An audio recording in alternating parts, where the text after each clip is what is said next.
Saudaraku seiman rahimani wa rahimakumullah. Ada sebuah surah dalam juz 30 Al-Quran.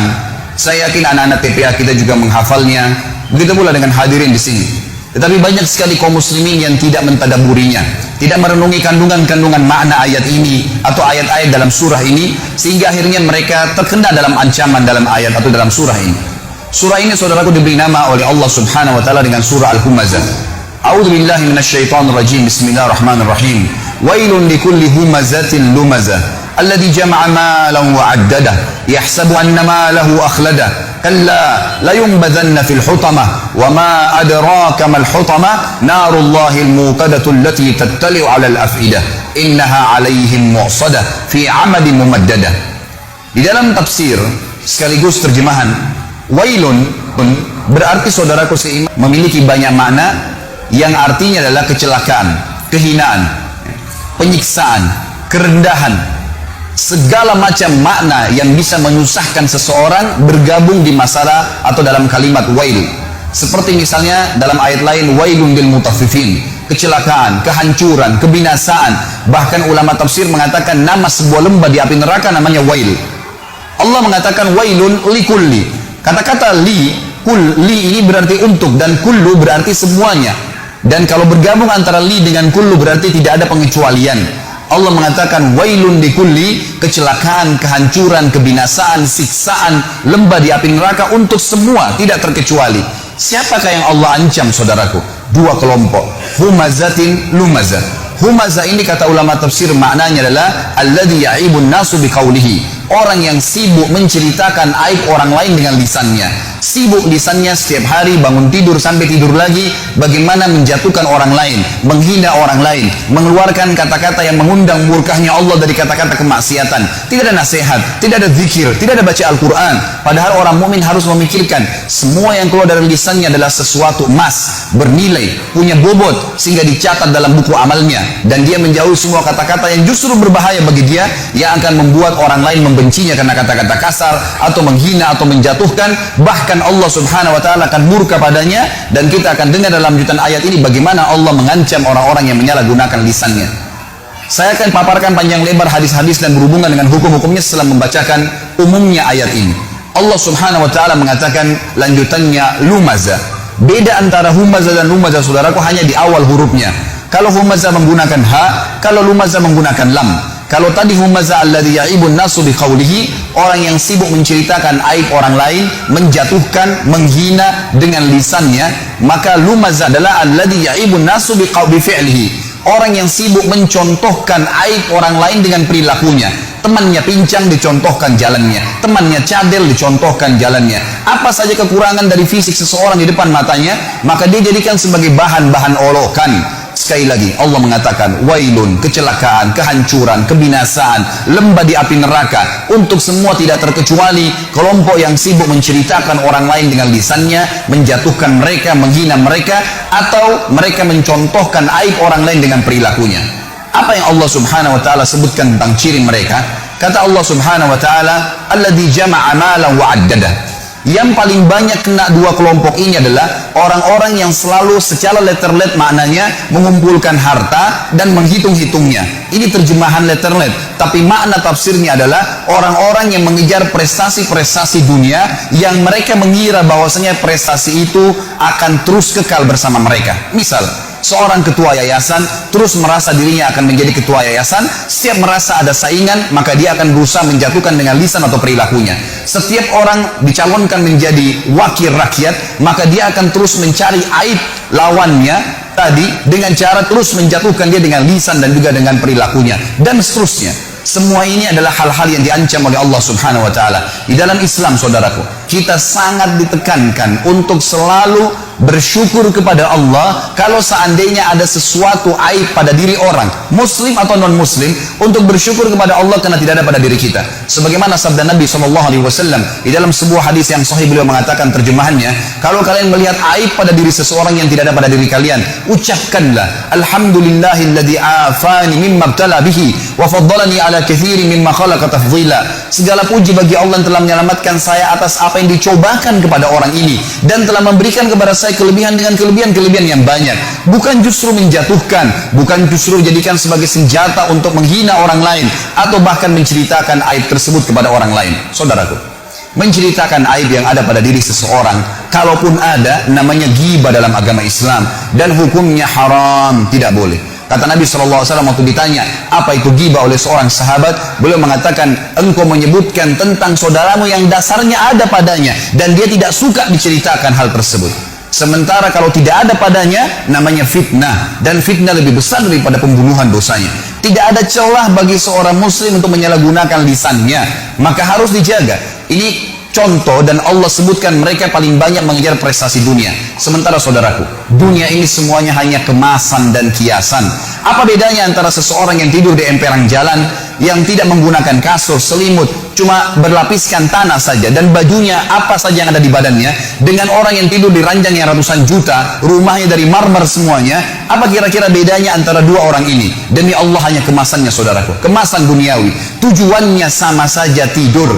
Apa bedanya antara orang yang makan di daun pisang dengan orang yang makan di piring emas? Kemasan dunianya yang berbeda, tujuannya makan sama. Jangan sampai kelebihan kemasan yang Allah berikan kepada kita karena kelebihan fisik, karena adanya kemasan kendaraan, kemasan yang diberikan oleh Allah Subhanahu wa taala, lalu akhirnya membuat kita melanggar pemberi nikmat itu, Allah Subhanahu wa taala, yang melarang kita justru menjatuhkan orang lain. Kata Nabi SAW, lawan daripada menjatuhkan orang adalah tawadu, merendah. Dalam hadis Bukhari kata Nabi SAW, man tawadha lillah rafa'ahullah. Justru siapa yang merendah kepada Allah itu karena Allah, Allah akan tinggikan derajatnya. Hasan Basri rahimahullah ditanya oleh beberapa ulama-ulama Basra pada saat itu, pada saat mereka mendefinisikan apa itu tawadhu, apa itu merendah, supaya kita tidak jatuhkan orang lain. Maka mereka memberikan definisi beragam macam. Lalu Hasan Basri mengatakan, kalau menurut saya adalah, jangan pernah kau lihat siapapun orang muslim di depan matamu, kecuali kau pastikan dan katakan dalam dirimu, dia lebih baik daripada saya. Kalau dia lebih tua, katakan orang ini lebih dulu mengenal Islam dari saya, maka pasti lebih banyak pahalanya. Kalau dia lebih muda, katakanlah bahwasanya dia lebih muda dari saya, sehingga dosanya lebih sedikit dan Allah lebih muliakan dia. Terus kita merendah di mata Allah Subhanahu wa taala, Allah akan tinggikan derajatnya orang seperti ini. Saudara, selanjutnya Allah mengatakan ancamannya datang.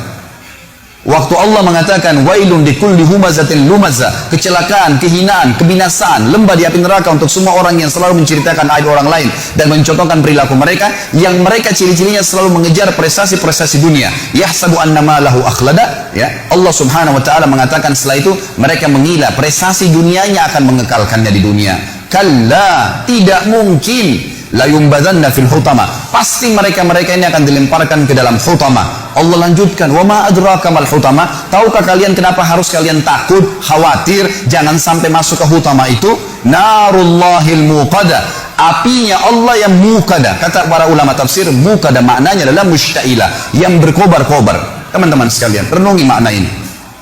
Kalau seseorang di antara kita mengambil korek gas yang biasa dipakai bakar oleh teman-teman kita mungkin yang masih merokok, kalau dia bakar jarinya 10 detik saja, jari dibakar dengan api yang kecil sudah memar. Kalau 10 detik, kalau 1 menit teman-teman sekalian sudah cukup untuk membuat matang tangan itu, dan perlu operasi untuk diperbaikin. Bagaimana dengan api yang berkobar-kobar? Banyak orang tidak merenungi masalah ini, tidak memikirkan. Tetangga saya pernah mengalami kebakaran di kota Makassar pada saat itu beberapa tahun lalu. Saya coba ingin membantu saja, tiba-tiba ada api yang sangat besar menyambar di depan mata saya, dan saya membayangkan bagaimana kalau api itu subhanallah menyambar tubuh saya bisa hangus seketika pada saat itu. Tapi alhamdulillah Allah masih selamatkan.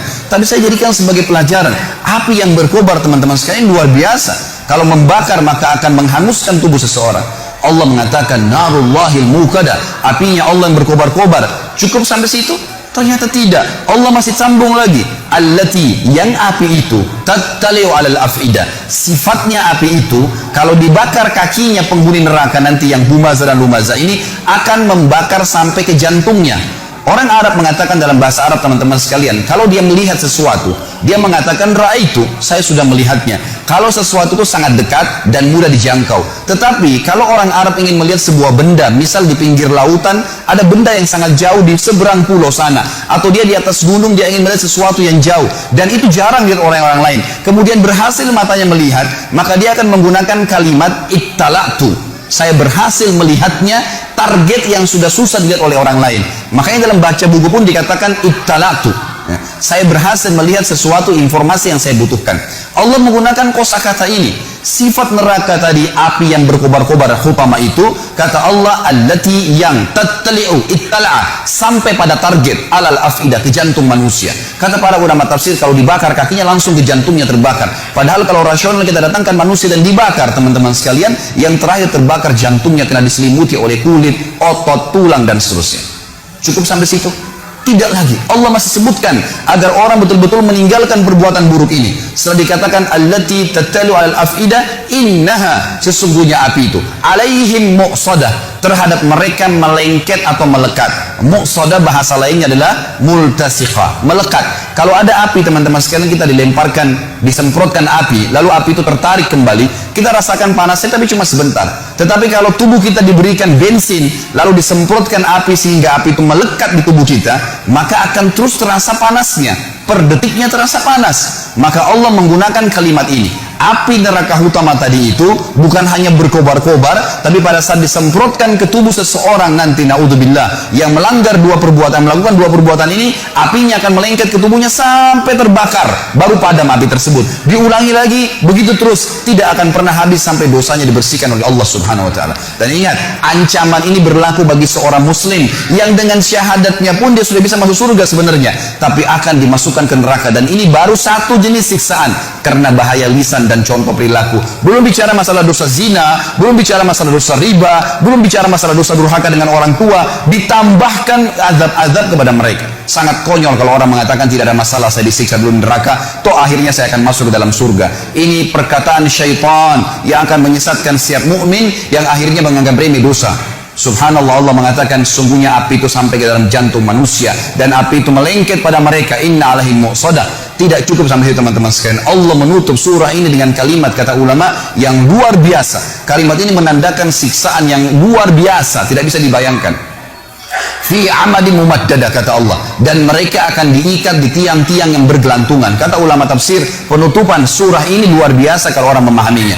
Rasionalnya begini, kalau masjid ini kita tutup semua, tidak ada lubangnya sedikit pun, lalu kemudian kita bakar dengan api, teman-teman sekalian, ada orang yang mau dibakar di sini, nggak diikat di tiang, dibiarkan dia berlari-lari sana sini, tapi penuh dengan api ruangan ini, pasti dia akan mati terbakar. Tapi ada jeda pada saat dia lari ke sana, dia lari ke sini, ada jeda, dia tidak rasakan panasnya api.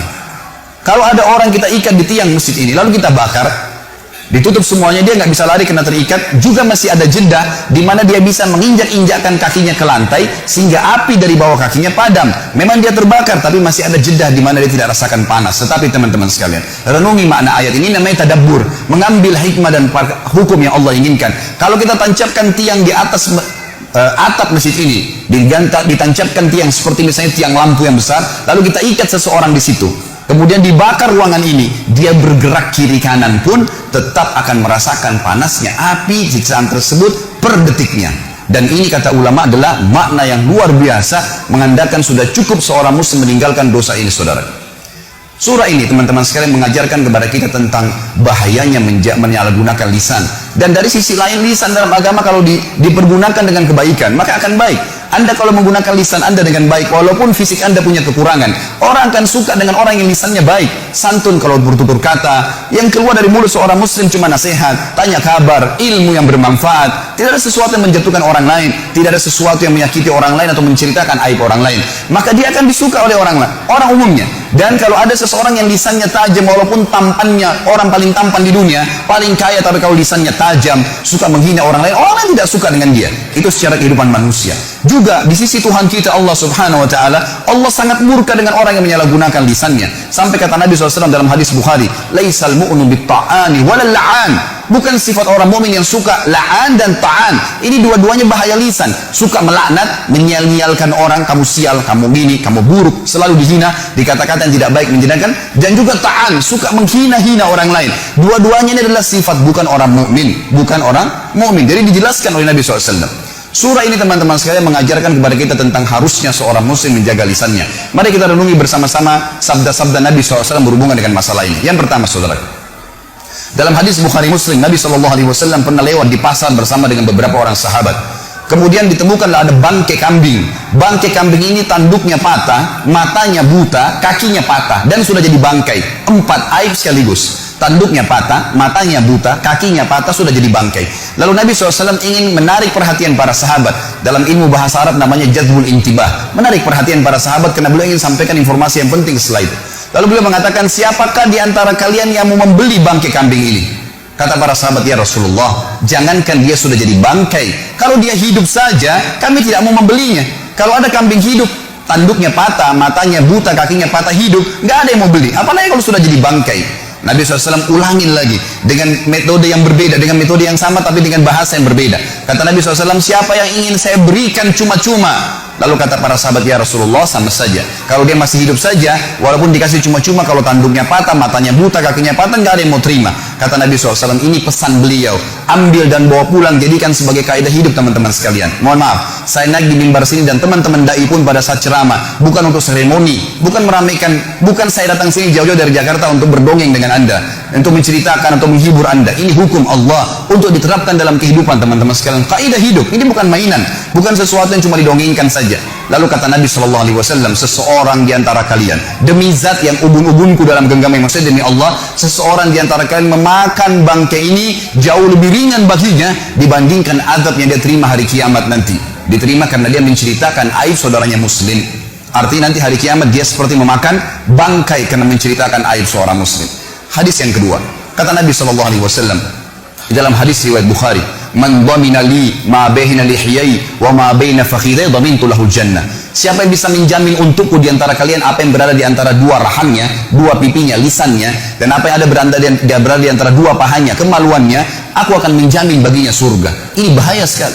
Salah guna lisan dengan kemaluan, selesai semuanya. Bahkan kata Nabi SAW, zina dimulai dengan lisan seseorang dan dibenarkan oleh kemaluannya. Dua benda di tubuh kita ini berbahaya sekali. Jangan sampai salah gunakan, kontrol. Ini harus penting.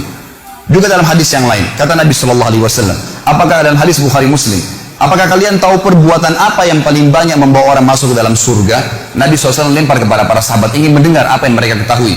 Lalu mereka mengatakan, Allah dan Rasulnya lebih tahu. Maka kata Nabi SAW, taqwallah wa husnul khuluq. Kalian patuh pada Allah, kerjakan yang diperintahkan, tinggalkan yang dilarang, dan kalian memiliki akhlak yang mulia, baik sama orang, tata krama. Lalu Nabi SAW balik mengatakan, apakah kalian tahu perbuatan apa yang paling banyak membawa orang masuk dalam api neraka? Maka sahabat pun mengatakan, Allah dan Rasulnya lebih tahu.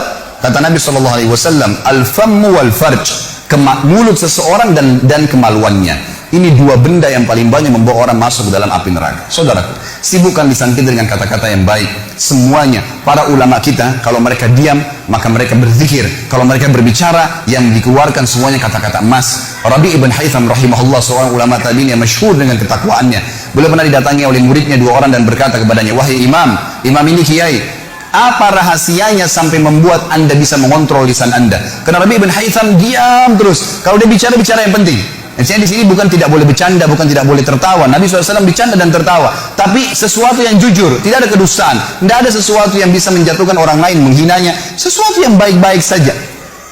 Maka kata beliau, wahai murid-muridku, apakah kalian masih ragu di pundak kanan dan kiri kalian ada malaikat yang selalu mengawasi kalian dari Tuhan kalian, yang mencatat yang baik dan yang buruk, dan demi Allah pasti akan dibacakan dan dihisapkan untuk kalian nanti di sana di akhirat. Maka perkataan Rabi' bin Haytham adalah sebuah hal yang luar biasa, menandakan keimanan seorang mukmin memang tergantung pada lisannya dan juga pada kemaluannya. Kata Nabi SAW dalam hadis yang lain pada saat ditanya, atau beliau mengatakan, maukah kalian saya tunjukkan amal lebih baik daripada kalian bersedekah kepada fakir miskin, lebih baik daripada kalian yang membantu orang lain, lebih baik daripada kalian ke medan perang sementara kalian menebas leher musuh kalian dan kalian ditebas lehernya, kalian membunuh atau kalian terbunuh? Maka para sahabat mengatakan, tentu ya Rasulullah. Kata Nabi, lisanmu selalu mengucapkan zikrullah, selalu bermanfaat. Apa yang diucapkan, tanya kabar orang, baik, dan seterusnya. Maka tidak ada yang lain seperti itu, teman-teman sekalian. Dan kata Nabi SAW juga dalam hadis Bukhari Muslim, man kana yu'minu billahi wal yawmil akhir falyaqul khairan aw liyasmut.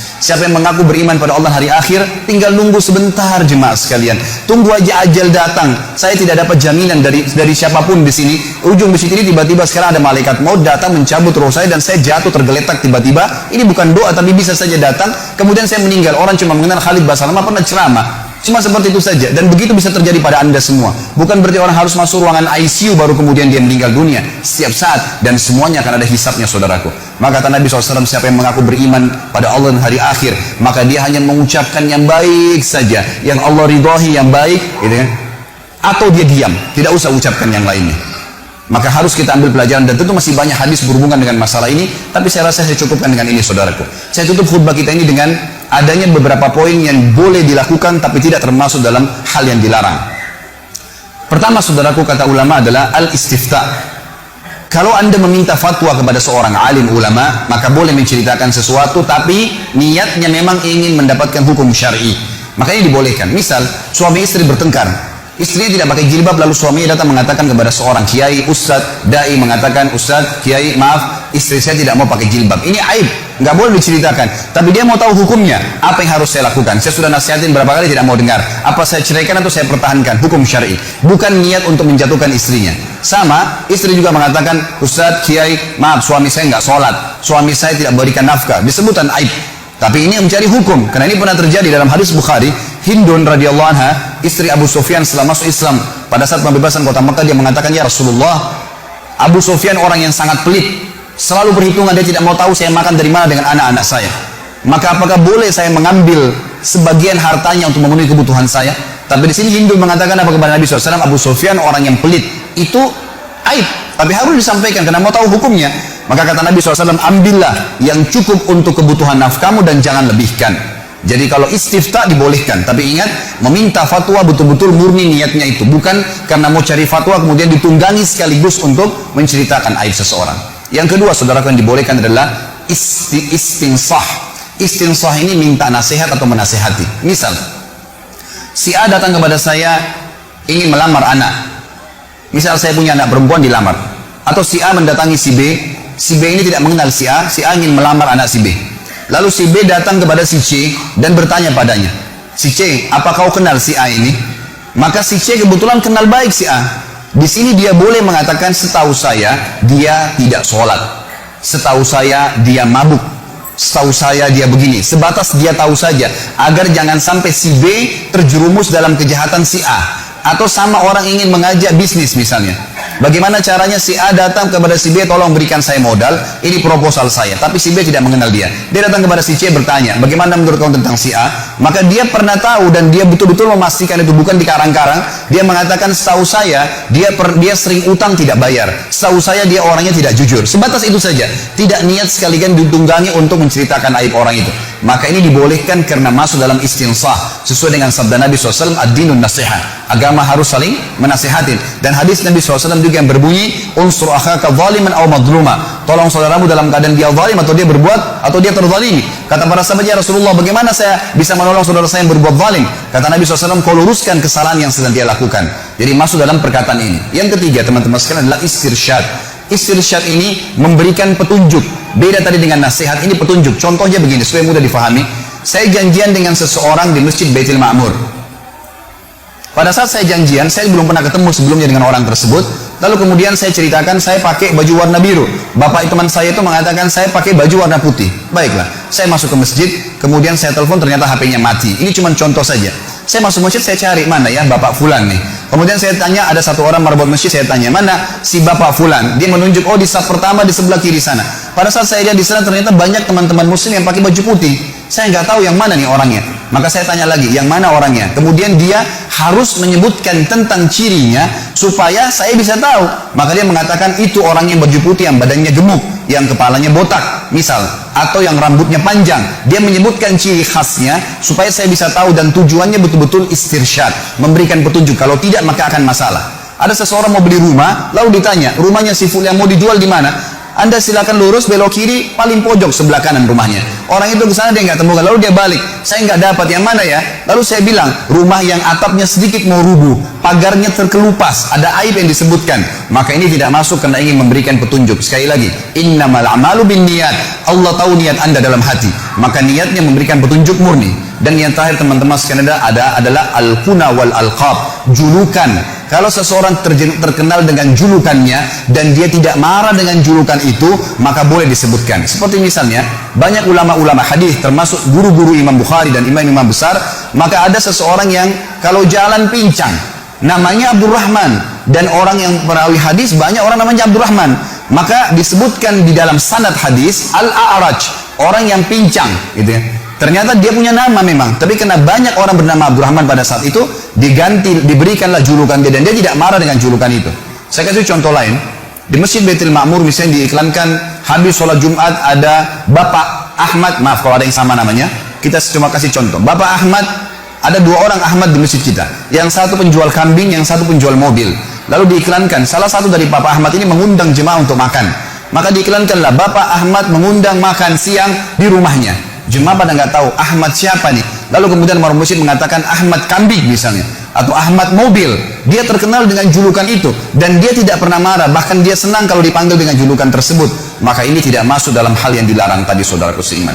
Aku qauli hadza, saya sudah mengucapkan perkataan saya ini. Wa astaghfirullah li wa lakum, dan saya beristighfar kepada Allah dan untuk jemaah sekalian kalau memang ada hal-hal yang salah, fastaghfiruhu innahu wal ghafurur rahim. Beristighfarlah karena Allah Maha menerima taubat hamba-hambanya.